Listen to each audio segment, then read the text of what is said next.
Salam, hörmətli abituriyentlər, kanalıma xoş gəlmisiniz. Bugün sizlərlə Ağqoyunlular, 15-ci əsr sosial-iqtisadi həyat və Ərdəbil hakimliyi mövzusunun izahına baxacağıq. Ağqoyunlular Oğuzların Bayandurlular nəslindən olan sülalədilər və bunlar da Qaraqoyunlular kimi 14-cü əsrdə Van gölündən qərbdə özlərinə tayfa ittifaqı yaratmışdılar. Qeyd edək ki, Ağqoyunlu tayfa ittifaqının əsasını Pəhləvan bəy qoymuşdur, Pəhləvan bəy yaratmışdır və Bayandurlular nəslindən olan Qarayoluq Osman bəyin hakimiyyəti dövründə demək bu bəylik, hansı ki bu tayfa ittifaqı daha da güclənmiş və keçən dərsimizdə biz Qaraqoyunlular dərsini danışarkən Qarayoluq Osman bəyin hakimiyyəti dövründə baş vermiş Ağqoyunlu bəyliyindəki proseslərdən danışmışdıq. Qeyd etmişdik ki, Qarayoluq Osman bəy Ankara döyüşündə Teymurun qələbəsi nəticəsində öz ərazisini genişləndirir və Qarayoluq Osman bəy mərkəzi Diyarbəkir olan bəyliyin əsasını qoymuşdu. Beləliklə Qarayoluq Osman bəydən sonra bəylikdə hakimiyyətə Uzun Həsənin böyük qardaşı Cahangir Mirzə gəlir. Lakin 1453-cü ildə Uzun Həsən qardaşı Cahangir Mirzəni məğlub edərək bəylikdə hakimiyyəti ələ alır. Və biz Ağqoyunlu dövlətinin yaranması prosesindən danışmazdan əvvəl Uzun Həsənin Trabzon imperiyası ilə yaratdığı əlaqələrdən danışaq. Uzun Həsən Trabzon imperatorunun qızı Feodora Dəspina xatundan ailə həyatı qurur və Trabzon imperiyası vasitəsilə Ağqoyunlular Qara dənizə çıxış əldə edərək Avropa dövlətləri ilə, Avropa tacirləri ilə ticarət əlaqələri saxlayırdılar. Beləliklə Qara dəniz Ağqoyunluların Avropaya yeganə çıxış yolu olmuş olur. Ağqoyunlu Avropa əlaqələrinin tənzimlənməsində mühüm rol oynayır. Məhz Trabzon ərazisini ələ keçirtməyi və Trabzonda, hansı ki Kiçik Asiyada Konstantinopolun tutulmasından sonra Trabzonu ələ keçirərək Kiçik Asiyadakı xristian mülklərinə son qoymağı, həmçinin də şərqdən gələn ticarət yollarını öz hakimiyyəti altında birləşdirməyi məqsəd qoymuş Osmanlı Sultanı II. Mehmet Trabzonu işğal etmək fikrinə düşür.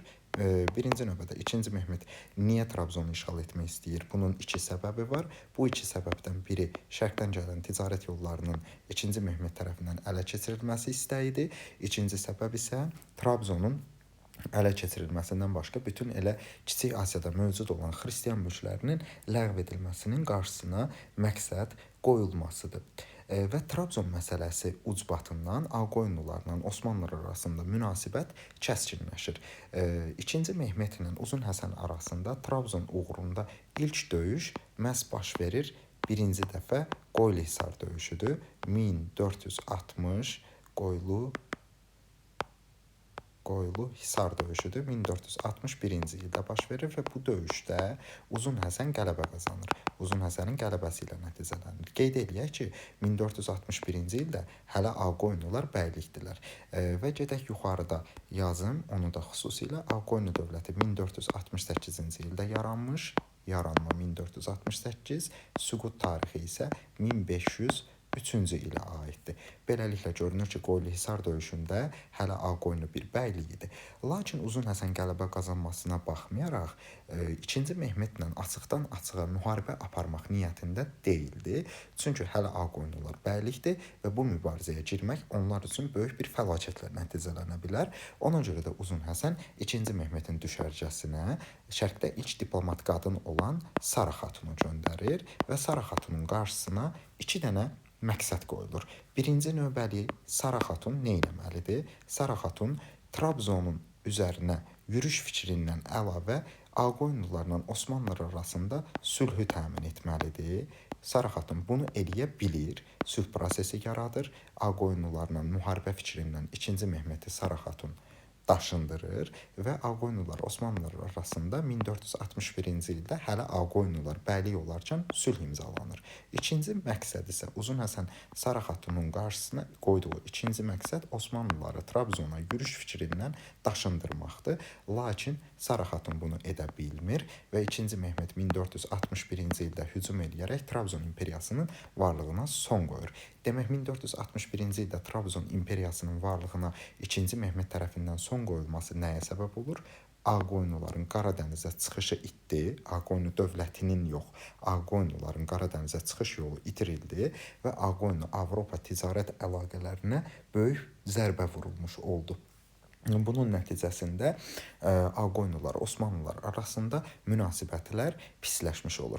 Hətta Sara xatun demək Trabzon imperiyasının süqutundan sonra məlumdur ki, Uzun Həsən Trabzon imperiyasının Trabzon imperatorunun qızı Feodora Dəsbinə xatundan evlənmişdi və Sara xatun öz gəlininin varislik məsələsini irəli sürərək Trabzon xəzinəsinin bölüşdürülməsinə nail olur. Yəni Trabzon xəzinəsi Ağqoyunlularla Osmanlılar arasında bölüşdürülür. Sara xatun öz gəlininin varisliyini irəli sürərək eləyir bunu.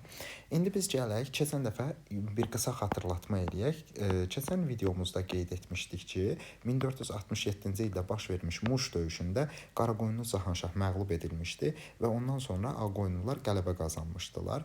1468-ci ildə isə sonuncu Qaraqoyunlu nümayəndəsi olan hökmdar Həsənəlini məğlub edən Uzun Həsən 68-ci ildə paytaxtı Təbriz olan yeni bir dövlət, Ağqoyunlu dövlətinin, Bayandurlu dövlətinin əsasını qoymuş olur.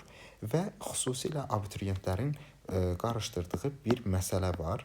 Əsasən bunu çox yaddan çıxardır bəzi abituriyentlər. Teymurilərlə Ağqoyunlular müharibə aparıbmı? Bəli, Teymurilərlə Ağqoyunlular müharibə aparıb. Bu müharibə 1468-69-cu illərdə baş verir və 1468-69-cu illərdə Teymuri hökmdarı Əbu Səid yürüş eləyir Azərbaycana və Teymuri hökmdarı Əbu Səidə qarşı mübarizəni təşkil eləyir Ağqoyunlu Uzun Həsən.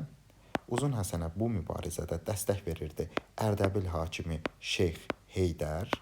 Ərdəbilin hakimi Şeyx Heydər və Şirvanşahlar dövlətində isə hakimiyyətdə idi bu zaman Fərrux Yasar. O da Uzun Həsənə dəstək verir və bu birləşmiş müttəfiq qüvvələr 1468-69-cu illərdə Əbu Səidi məğlubiyyətə uğradırlar. Beləliklə, belə bir oxşar cəhət götürə bilərik ki, həm Ağqoyunlu dövləti, həm Qaraqoyunlu dövləti, həm Cəlalilər Teymurilərlə mübarizə aparmışdılar.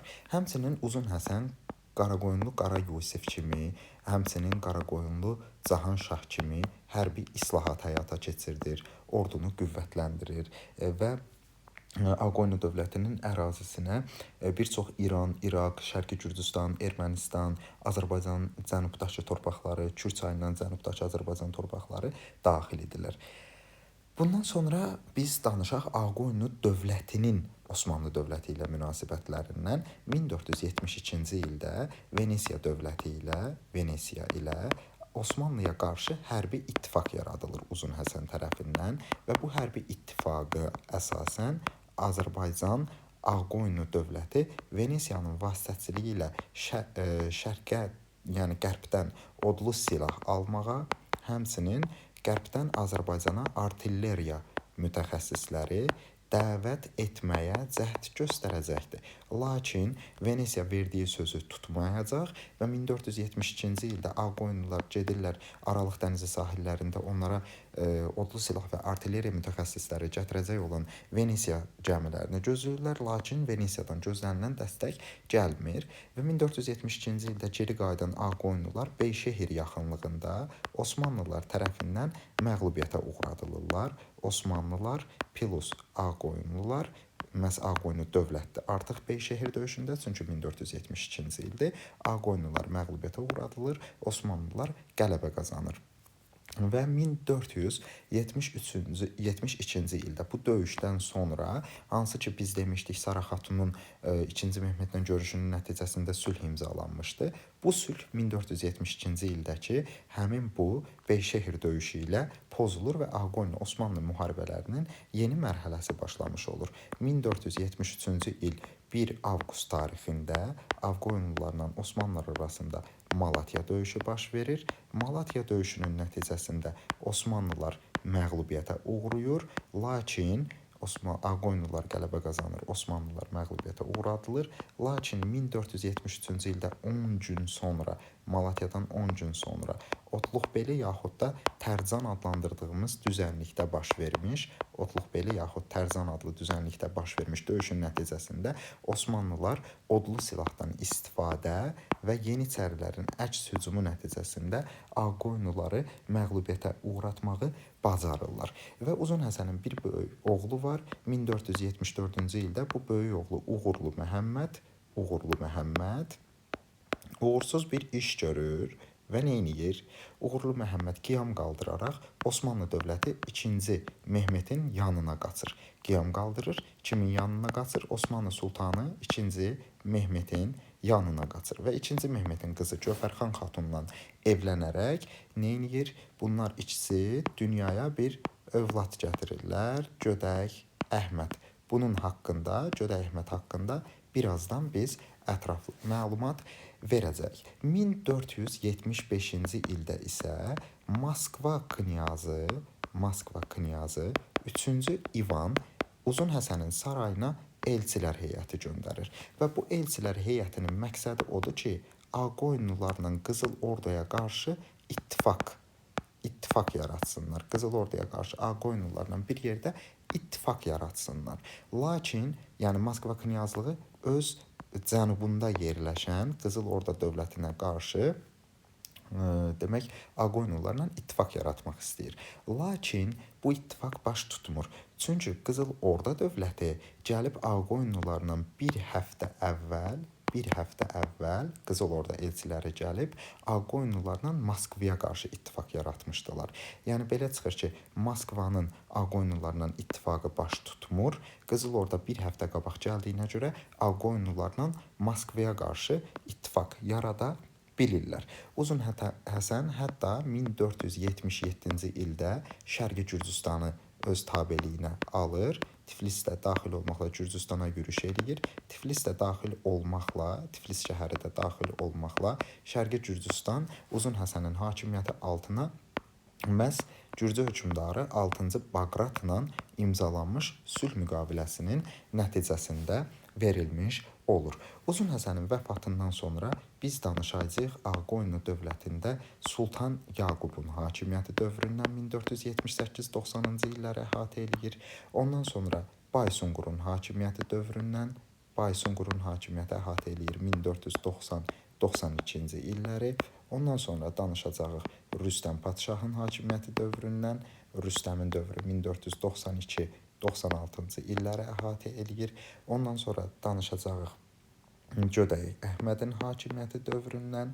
Gödək Əhməd həmin o Uğurlu Məhəmmədin 2-ci Mehmedin qızı ilə evləndikdən sonra dünyaya gələn övladı Gödək Əhməddir. 1496-97-ci illərdə Ağqoyunlu dövlətində hakimiyyətdə olur və növbəti danışacağımız şəxslər isə Əlvənd Mirzədir, hansı ki dövləti öz aralarında iki hissəyə bölürlər. 1497-ci ildən 1501-ci ilə qədər Əlvənd və 1503-cü ilə qədər Murad Mirzənin hakimiyyəti dövrü 1497-1503-cü illəri əhatə edir.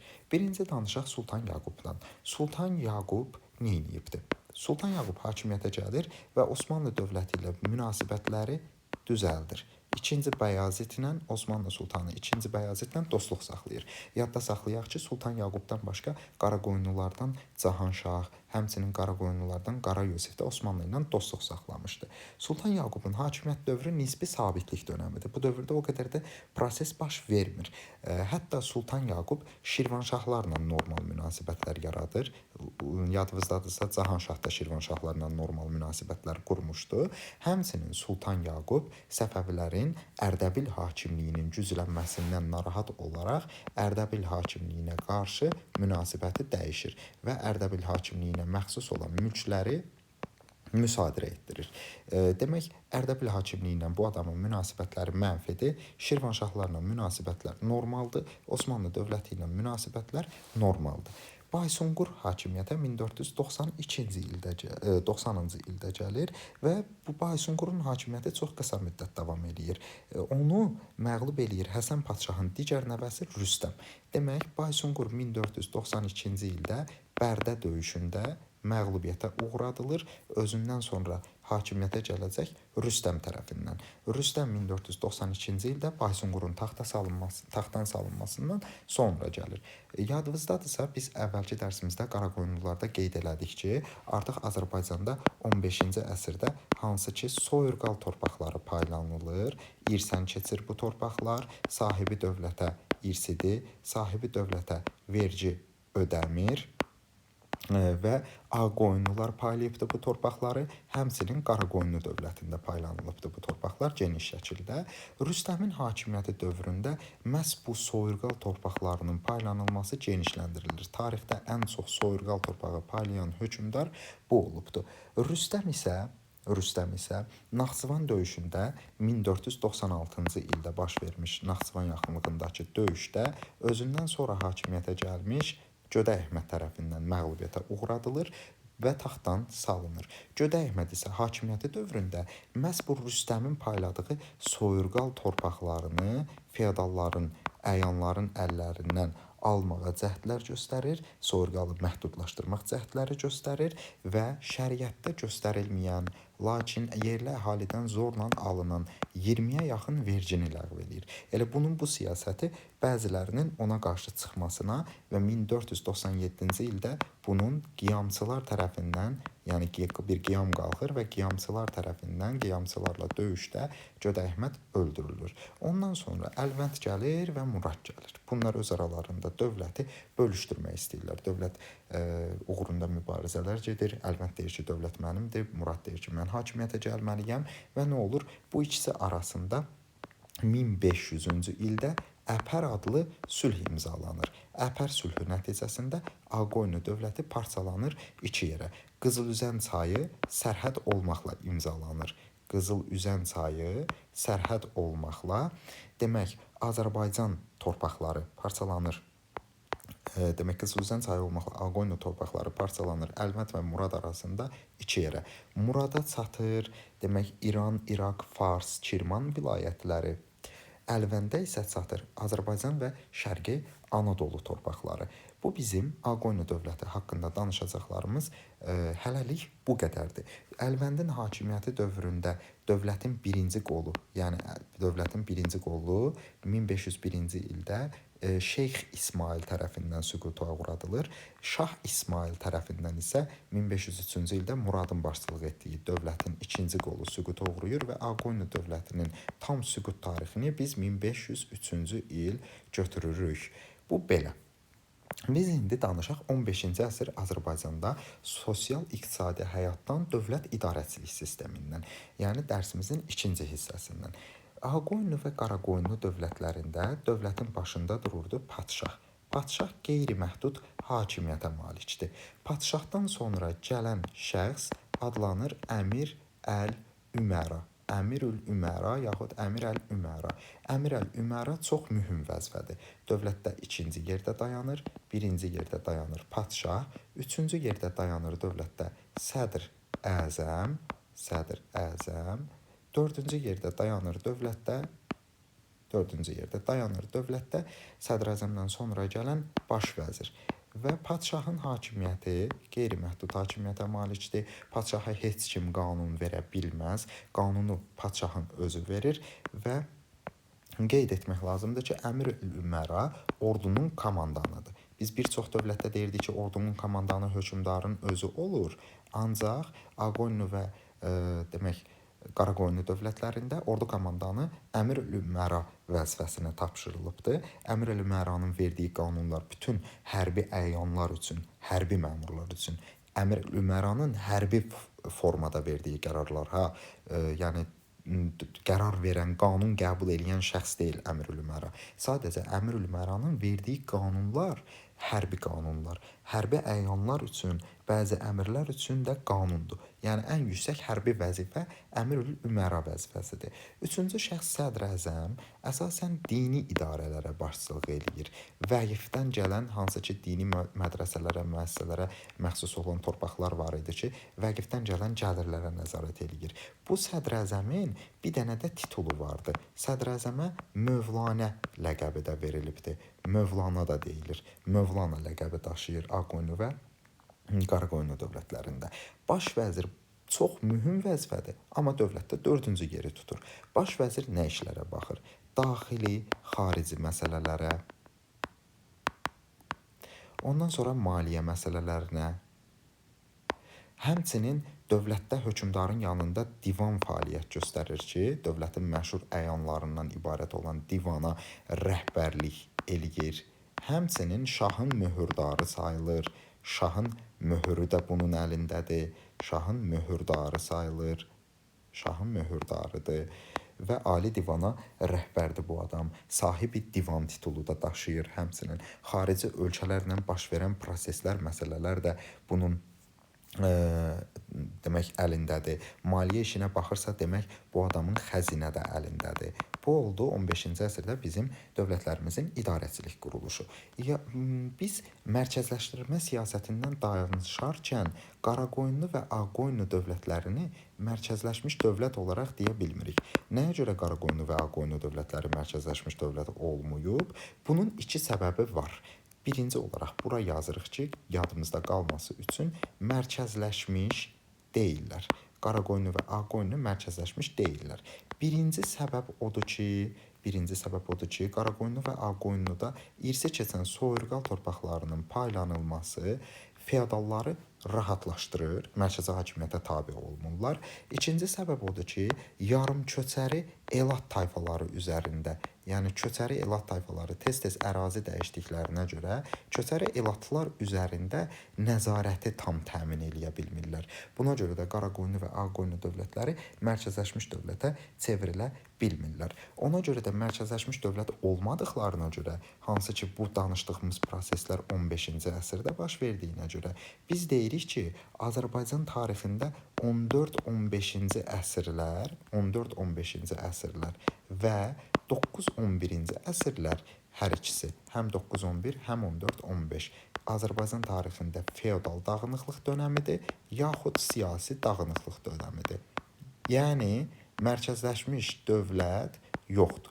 Bir ərazidə eyni vaxtda minimum 2 dövlət mövcud olursa, demək bu ərazidə nə var? Siyasi dağınıqlıq var. Ölkə daxilində vahidlikdən söhbət gedə bilməz. Həmçinin 15-ci əsrdə Azərbaycanda dini idarələrə məxsus torpaqlara, məsələn, dini idarə deyəndə kilsədə xristianların kilsəsi, müsəlmanların məscidləri, vəqiflər, bunlar hamısı məscidlərə, monastırlara məxsus olan mülklərdən vergi alınmırdı Azərbaycanda. Kilsələrdən, məscidlərdən, monastırlardan vergi alınmırdı. 15-ci əsrdə Azərbaycanda vergi toxunulmazlığı hüququ var idi. Bu toxunulmazlığı, bu ərazilərin vergi toxunulmazlığı, yəni bu müəssisələrin vergi toxunulmazlığı hüququ var idi. Biz danışaq indi vergilərdən. Birinci olaraq qeyd edirik vergilərimizdən mal cəhətin adını. Mal cəhət 15-ci əsrdə Azərbaycanda torpaqdan istifadə müqabilində alınırdı. Məhsul vergisi idi. Yadınıza salaq, məhsul vergisi başqa nə var idi? Üşür var idi, Səlcuqların dönəmindən 9-11-ci əsrlərdən başlayan, ondan sonra xərac var idi ərəblərin hakimiyyəti dövründə, ondan sonra xaraq var idi Sasanilərin hakimiyyəti dövründə. Bu vergilər məhsul vergiləridir. Mal cəhət isə 15-ci əsrdən başlayaraq Azərbaycanda alınan məhsul vergisi idi. Bəhrə vergisi əsasən sudan istifadə müqabilində alınırdı. Çoban bəyi vergisi adından da göründüyü kimi, yəni çoban nə ilə məşğul olar? Maldarlıqla məşğul olar. Həmin bu çoban bəyi vergisini maldarlar ödəyirdilər və maldar nə edir? Qoyun sürülərini, ilxılarını nə etməlidir? Otlatmalıdır.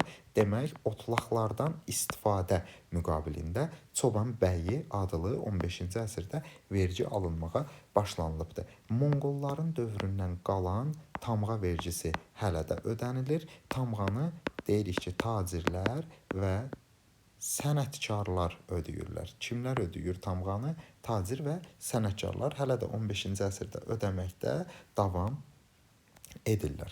Və axırıncı olaraq qeyd eləyək ki, ərəblərin dövründən alınmağa başlayan və hələ də Azərbaycanda müsəlman olmayanlardan hələ də dediyimiz, yəni 15-ci əsr müddətincə hələ də Azərbaycanda müsəlman olmayanlardan alınan vergi isə can vergisidir. Ağqoyunlu dövlətinin hökmdarı olmuş Uzun Həsən dövləti gücləndirmək, vergi sahəsində qayda qanun yaratmaq üçün qanunnamə qəbul edir. Demək, qanunnaməni qəbul etmiş hökmdar kimdir? Uzun Həsən. Uzun Həsənin verdiyi qanunlara Həsən Padşah qanunları da deyilir. Bu qanunnaməyə əsasən, hansı ki bu qanunnaməyə əsasən vergilərin toplanılması nizama salınır. Vergilər nizama salınır birinci olaraq. İkinci olaraq isə Uzun Həsənin verdiyi qanunnaməyə əsasən mal cəhətin toplanılması üsulunda nisbətən dəyişiklik edilir. Mal cəhət Uzun Həsənin verdiyi fərmana əsasən məhsulun 5də 1-i həzmində alınırdı. Məhsul əldə edirdin, məhsulun 5də 1-i həzmində alınırdı. Hətta bu Uzun Həsənin qanunnaməsi 16-cı əsrdə Azərbaycan Səfəvilər dövlətinin dövründə də mövcud olubdur. Səfəvi dönəmində də bu qanunnamə hələ də öz qanuniliyini qoruyub saxlayırdı. Gələk dövlət idarəçiliyində əlavə vəzifələrdən və əlavə orqanlardan danışaq. Dövlət idarəçiliyində 15-ci əsrdə Ali Divan fəaliyyət göstərir və Kənqaş fəaliyyət göstərir. Kənqaş da Ali Divanda məşvərətçi orqandılar. Məşvərətçi, yəni məsləhətçi orqandılar. Necə orqan oldular? Məşvərətçi yaxud məsləhətçi orqan oldular. Yəni hökmdarın yanında fəaliyyət göstərirlər, yalnız hökmdara məsləhət verə bilirlər. Testlərdə sizi çaşdırmaq üçün ya Ali Divana, ya da Kənqaşa qanunverici yazacaqlar. Bu yanlışdır. Qanunverici orqan Azərbaycanda ola bilməz. Ali Divanda kimlər iştirak edir? Saray əyanları, şahın öz yaxın adamları. Kənqaşda isə əsasən hökmdar ailəsinə mənsub olanlar, şahın ailəsindən olanlar iştirak edirlər. Bu orqanlar məşvərətçi orqandılar. Hökmdara qanun verdirə bilmirlər. Yenidən qeyd edirəm. Kənqaşda hansı məsələlərə baxılır? Taxt-tac məsələlərinə baxılır. Müharibə edəcəyi dövlətlərlə münasibətlər, yaxud müharibə olsunmu, olmasınmı, bu məsələlərə baxılır, həmçinin sülh məsələlərinə baxılır. Ancaq hamısı da hökmdara sadəcə məsləhət və məşvərət edə bilirlər. Qanun verə bilmirlər. Təvaçi 15-ci əsrdə Azərbaycanda qoşunu toplayan və qoşunu sayan məmurdur. Qoşunu toplayan və qoşunu sayan məmur necə adlanır? Təvaçi adlanır. Qazı 15-ci əsrdə, Qazanxan dövründə də bu belə idi, yəni 13-14-cü əsrlərdə məhkəmə işlərinə baxan şəxsdir. Məhkəmədə hakimlik edir və məhkəmə işlərinə, dini işlərə rəhbərlik edən bu qazılar əsasən məhkəmələri şəriətin, yəni dinin qoyduğu qanunlar əsasında idarə edirlər. Həmçinin Qaraqoyunlu və Ağqoyunlu dövlətlərində əsas məsələ qoşundur. Məlumdur ki, Uzun Həsən odlu silah və artilleriya mütəxəssisləri dəvət etməyə çalışsa da bunu bacara bilmədi. Ancaq Qaraqoyunlu və Ağqoyunlu dövlətlərində qoşunun strukturundan danışarkən biz qoşunda qeyd etməliyik. Birinci olaraq elatları. Elatlar yarımköçərilərdir və yalnız orduya xidmətə bunları müharibə vaxtı çağırırlar. Müharibə vaxtı orduya xidmətə çağırırlar. İkincisi, xassə əsgərləri var. Hansı ki, yadınızdadırsa, xas torpaqları hökmdar və ailəsinə məxsus olan torpaqları idi. Elə xassə əsgərləri də hökmdar və ailəsinə məxsus torpaqlarda xidmət göstərənlərdir və bu xassə əsgərləri həmişə orduda xidmət edirlər. Bunlara illik maaş verilir. Bir də kəşfiyyat işini yerinə yetirən Qaraqoyunlu, Ağqoyunlu dövlətlərində müharibə vaxtı kəşfiyyat işini yerinə yetirən dəstələrə qaravul dəstələri deyilir. Bunlar kəşfiyyat işinə baxırlar müharibə vaxtı. Qoşunun maliyyələşdirilməsi, yəni bu qoşunda danışdığımız hissələrə pulun verilməsi dövlət tərəfindən həyata keçirilir və yəni qoşunu maliyyələşdirən, yəni onu pulla təmin edən kimdir? Qoşunun maliyyələşməsi dövlətin hesabına həyata keçirir. Həmçinin də göründüyü kimi qoşunda xidmət edən fərqli qruplar ayrı-ayrı işləri həyata keçirdirlər. Fərqli funksiyaları həyata keçirirlər. İndi isə dərsimizin 3-cü hissəsi olan Səfəvilərin Ərdəbil hakimliyindən danışaq. Əvvəlcə qeyd eləyək ki, 13-cü əsrin sonlarında Ərdəbil hakimliyi, yəni Ərdəbil ərazisində Səfəviyyə, hələ Ərdəbil hakimliyindən söhbət gedə bilməz. Burada 13-cü əsrin sonlarında Ərdəbil şəhərində Səfəviyyə, Sufi Dərviş təriqətinin, yəni Səfəviyyə adlı təriqətin, dini bir təriqətin əsasını qoyur kim? Şeyx Səfiyyəddin Əl-Ərdəbilli. Şeyx Səfiyyəddin Əl-Ərdəbilli Əl-İsaq. Qısa yazaq, Şeyx Səfiyyəddin İsaq. Şeyx Səfiyyəddin İsaq Səfəviyyə təriqətinin 13-cü əsrin sonlarında əsasını qoyur. Şeyx Səfiyyəddin İsaqın əsasını qoyduğu Ərdəbil hakimliyi, yəni daha doğrusu Səfəviyyə təriqəti 14-15-ci əsrlərdə artıq 14-15-ci əsrlərdə artıq Ərdəbil hakimi kimi məşhurlaşırlar. Demək, Səfəviyyə təriqətinin əsası Ərdəbil şəhərində qoyulur 13-cü əsrin sonlarında. 14-15-ci əsrlərdə bunlar artıq Ərdəbil hakimləri kimi formalaşırlar. Biz Səfəviyyə təriqətindən danışarkən qeyd etməliyik ki, Ərdəbil ərazisi, hansı ki sonralar Səfəvi dövləti yaranacaq, bu Ərdəbil ərazisi Səfəvilərin dini mərkəzi olubdur. Səfəvilər burada sadəcə dini işlərlə məşğul olublar ilk vaxtlar. Dövlət mərkəzi Səfəvilərin Təbrizdir, dini mərkəzləri isə Ərdəbil şəhəridir.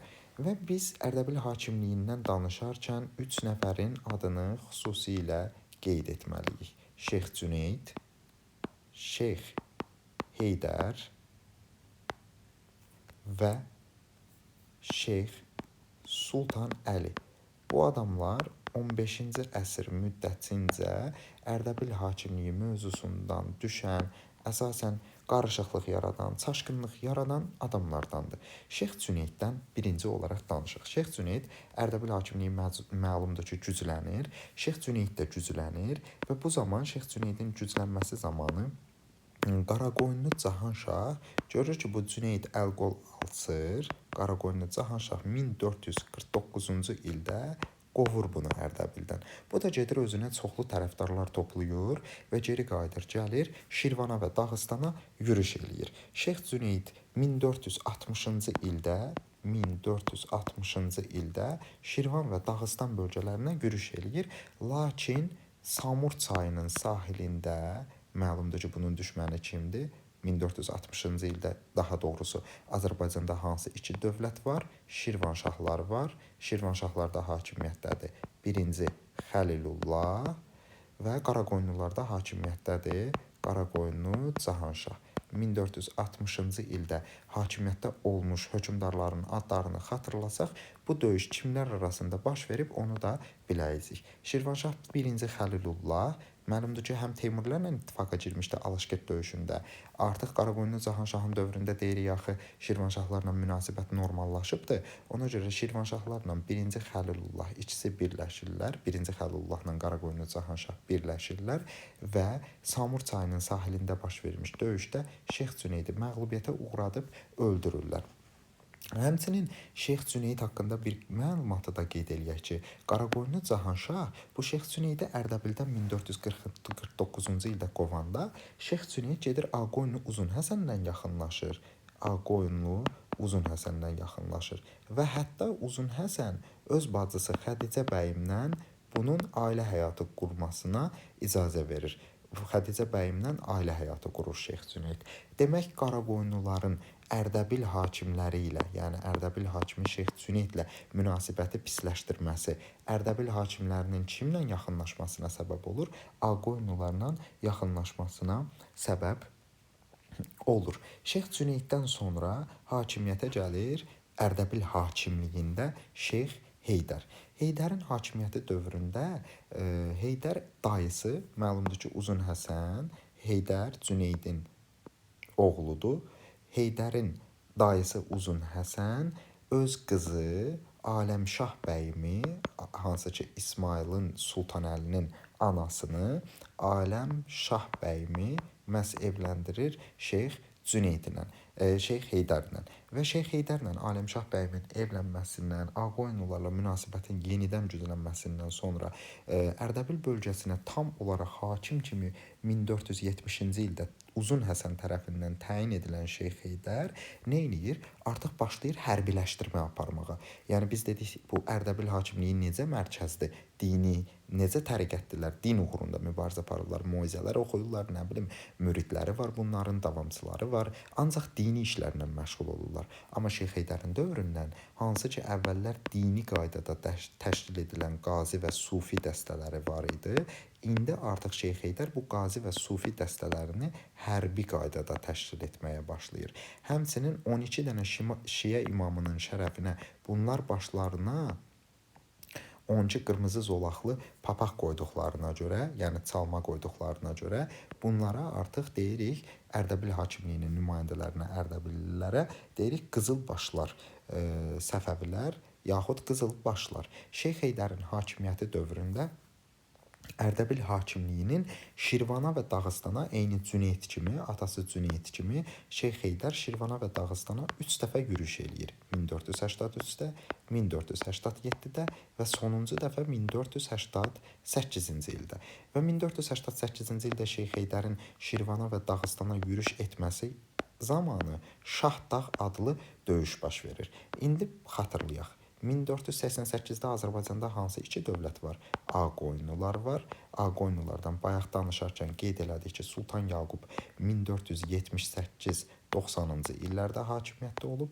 Sultan Yaqub, bir də Şirvanşahlar dövləti var. Şirvanşahlar dövlətindən olan 1-ci Xəlilullahdan sonra hakimiyyətə gələn Fərrux Yasar vardı. Fərrux Yasarla məhz bu Sultan Yaqub ikisi birləşirlər. İkisi bir qüvvədə Şahdağ döyüşündə Heydəri qətlə yetirirlər. Heydər öldürülür və Şahdağ döyüşündən sonra Ağqoyunlu Sultan Yaqub Ərdəbil bölgəsini ələ keçirtmiş olur. Ərdəbili ələ keçirdir. Və Şeyx Heydərin ölümündən sonra demək nüfuzu Ağqoyunlular elə bil ki, Ərdəbil hakimliyinin nüfuzuna ağır zərbə vurmuş olurlar. Şeyx Heydərin 3 oğlu, həmçinin arvadı Aləmşah bəyim İstəxır qalasına salınır. 4 il sonra, yəni bu hadisələrdən 4 il sonra 1492-ci ildə taxta çıxmış Rüstəm padşah, Ağqoyunlularda taxta çıxmış Rüstəm padşah bunları həbsdən azad eləyir. Səfəvilərin hətta köməyi ilə bu Rüstəm padşah bu yuxarıda qeyd etdiyi bir dənə əvvələ qayıdaq, baxaq. Yuxarıda qeyd etdiyi Bərdə döyüşü var idi, hansı ki, Bərdə döyüşü. Bərdə döyüşündə Rüstəm Baysunquru məğlubiyyətə uğratmışdı. Rüstəm Bərdə döyüşündə Baysunquru məğlubiyyətə uğratmaq üçün məhz elə kimdən kömək alır? Bu Şeyx Heydərin oğlu Sultan Əlidən kömək alır. Lakin Rüstəm də digər Ağqoyunlu hökmdarları kimi Ərdəbil hakimliyinin güclənməsindən qorxur və 1494-cü ildə Şəməsi adlı döyüşdə məğlubiyyətə uğradır Sultan Əlini və yeni bir Ərdəbil hakimi Şeyx Sultan Əli Rüstəm tərəfindən, yenə də Ağqoyunlular tərəfindən qətlə yetirilir. Və Sultan Əlinin məğlub edərək öldürülməsindən sonra Şeyx Heydərin bir dənə oğlu qalır. O da növbəti dərsimizdə qeyd edəcəyimiz Şeyx İsmayıl, 1501-ə qədər Şeyx İsmayıl, 1501-ci ildən sonra demək hökmdar, şah olmuş İsmayıl atasının dostları tərəfindən gizlədilir və Şəməsi adlı yerdə baş vermiş döyüşdən sonra biz demişdik Şahdağ döyüşündə Sultan Yaqub Ərdəbili ələ keçirdir. Şəməsi ətrafında baş vermiş döyüşdən sonra isə Ərdəbil yenidən Ağqoyunlular tərəfindən zəbt edilir və ələ keçirilmiş olur. Belə, hörmətli abituriyentlər, danışacaqlarımız bu qədər. Kanala abunə olmağı və videoyu bəyənməyi, növbəti dərsləri izləmədə qalmağı unutmayın. Sağ olun, salamat qalın.